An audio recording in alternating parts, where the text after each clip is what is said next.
Hello students, today we shall read your another chapter, that is a different kind of school. The name of the chapter is a different kind of school. एक अलग तरह का school.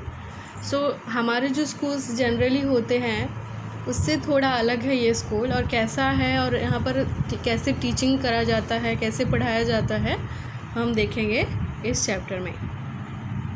Do you know these words? If you don't find out their meanings, bandage, crutch, cripple, honor, misfortune, system. आपको इन words के meaning ढूंढ के लिखना है. वैसे भी इसके वर्ड्स हम समझेंगे चैप्टर में.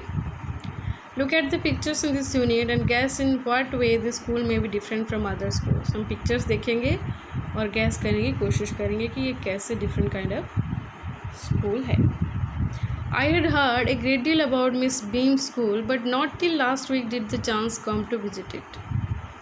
So राइटर बोल रहे हैं, जो लेखक हैं इस चैप्टर के, वो बोल रहे हैं कि मैंने मिस बीम्स के स्कूल के बारे में बहुत सुना था, लेकिन लास्ट वीक मुझे वहाँ पर विजिट करने की चांस मिला.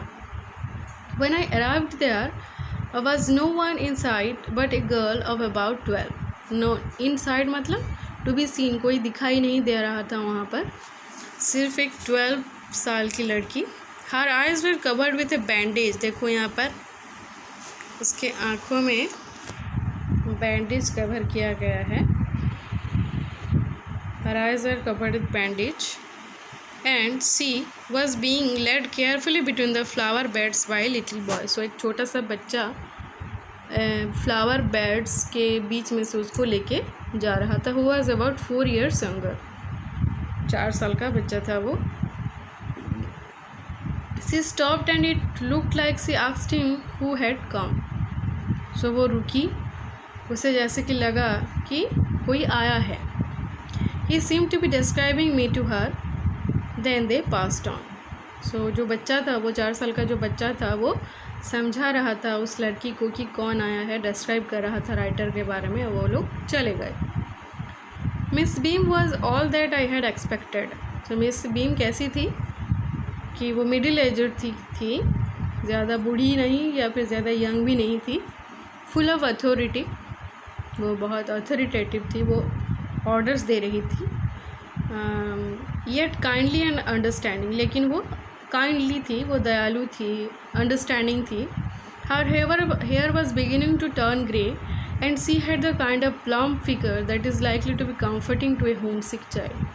उनकी plump, stout and pleasantly fat, थोड़े से फैट थे वो, जो कि एक बच्चे को, होम सिक बच्चे को आराम दे रहा था. I asked her some questions about her teaching methods which I had heard were simple. सो उनकी टीचिंग मेथड्स के बारे में उनको मैंने पूछा, जो कि बहुत सिंपल थे. No more than is needed to have them to learn how to do things. Simple spelling, adding, subtracting, multiplying and writing. So Mister Beam का कहना था कि उनको बहुत ज़्यादा ज़रूरत नहीं है ये सब चीज़ें सिखाने की. ये बहुत सिंपल चीज़ें हैं. Simple spelling, adding, subtracting, minus करना, मल्टीप्लाई करना. The rest is done by reading to them and by interesting talks during which they have to sit still and keep their hands quiet. There are practically no other lessons. So बहुत simple चीज़ें हम सिखा रहे हैं और बाकी चीज़ें वो खुद कर रहे हैं, रीडिंग टू दैम. और इंटरेस्टिंग टॉक्स, उनको स्टिल शांत रह बैठना पड़ता है, अपने हाथ पैरों को शांत रख के बैठना पड़ता है. और उसके बाद कोई प्रैक्टिकल लेसन नहीं था उनको सिखाने के लिए.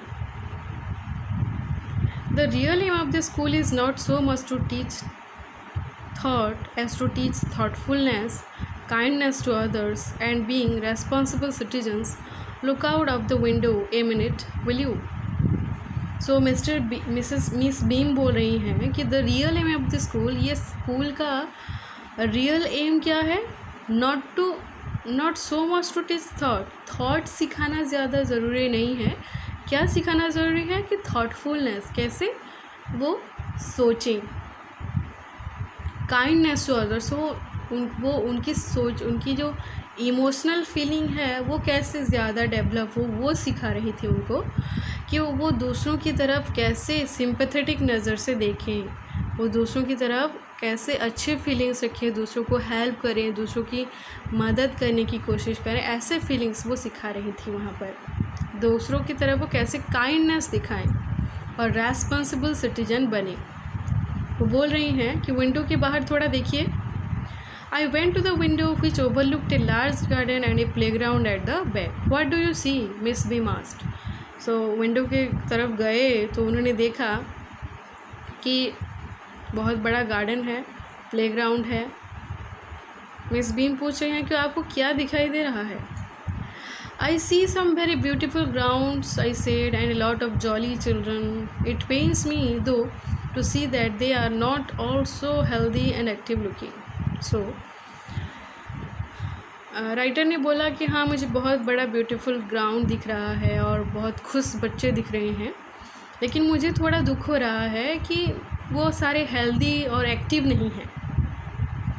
When I came in, I saw one poor little girl being led about. मैंने देखा कि एक छोटी सी बच्ची को कैसे लिया जा रहा है, ले जाया जा रहा है। She has some trouble with her eyes. उसके आँखों में कुछ प्रॉब्लम्स थी। Now I can see two more with some difficulty. मैं अभी देख पा रही हूँ कि और दो बच्चियों को भी ऐसी प्रॉब्लम है। And there is a girl with a crutch watching the other side play. Crutch मतलब the stick that is used by blind people. जो अंधे लोग जो स्टिक यूज़ करते हैं उसको क्रच बोला जाता है। क्रच लेके वो जो पंगु होते हैं ना, वो लोग जो यूज़ करते हैं उसको क्रच बोला जाता है। She seems to be a hopeless cripple. Cripple मतलब जिनके पैर ठीक नहीं होते, चल नहीं पाते, ऐसे लोग क्रच यूज़ करते हैं। और ऐसे एक गर्ल को उन्होंने भी देखा। सो राइटर बोल रहे हैं कि ऐसे क्रिपल, डम या फिर ब्लाइंड बच्चे यहाँ पर हैं जो कि एक्टिव नहीं हैं। Miss Beam laughed. Miss Beam हंसती हैं। Oh no, she said, she is not really lame. वो सच में लैम नहीं है। लैम मतलब जो चल नहीं सकते ठीक से, जिनके पैर ठीक नहीं हैं। This is only her lame day, the others are not blind either, it is only their blind day.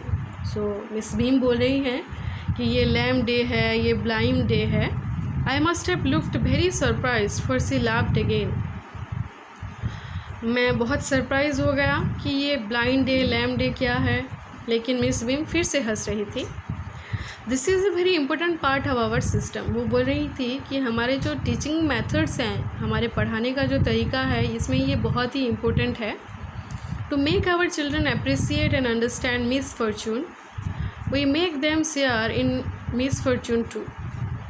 सो हम अपने बच्चों को मिस फॉर्चून सिखाने के लिए, उसको समझने के लिए हम खुद उनको मिस फॉर्चून शेयर करने के लिए बोलते हैं। मिस फॉर्चून के मतलब क्या? अनफॉर्चुनेट कंडीशन, बैड लक, दुर्भाग्य, जिनके आँख नहीं होते, पैर नहीं होते, ऐसे बच्चों की तरह उनको खुद बनाया जाता है। वो खुद एक दिन बिना आँख के, बिना पैर के रहते हैं। Each term every child has one blind day, one lame day, one deaf day, one injured day and one dumb day.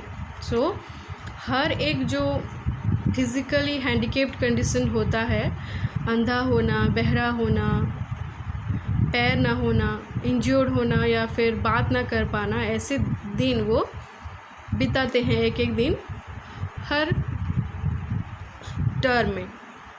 During the blind day their eyes are bandaged absolutely and they are on their honour not to peep. Peep मतलब उनको झांकना नहीं होता है, उनको bandage कर दिया जाता है उनकी आँखों को ब्लाइंड डे में। The bandage is put on overnight so they wake blind.